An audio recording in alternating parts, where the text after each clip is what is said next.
എന്തുകൊണ്ട് കൊന്നപ്പൂവ് ഭഗവാൻ ശ്രീകൃഷ്ണന് പ്രിയപ്പെട്ടതായി അറിയൂ. കൊന്നപ്പൂവിനും ഉണ്ടൊരു കഥ പറയാൻ.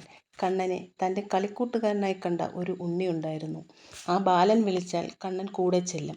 തൊടിയിലും പാടത്തുമെല്ലാം രണ്ടുപേരും കളിക്കും. ആ കുഞ്ഞ് അതേപ്പറ്റി പറയുമ്പോൾ ആരും വിശ്വസിച്ചിരുന്നില്ല.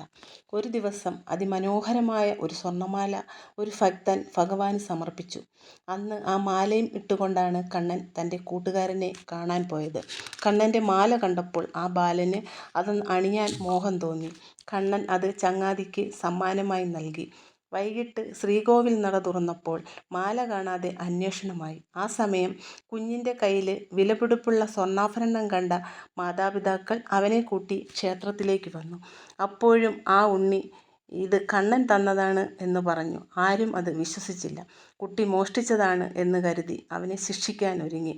പേടിച്ച കുഞ്ഞ് തൻ്റെ കഴുത്തിൽ നിന്നും മാല ഊരിയെടുത്ത്, "കണ്ണാ, നീ എൻ്റെ ചങ്ങാതിയല്ല, ആണെങ്കിൽ എന്നെ ശിക്ഷിക്കരുതെന്നും നിൻ്റെ സമ്മാനമാണിതെന്നും ഇവരോട് പറയുമായിരുന്നു.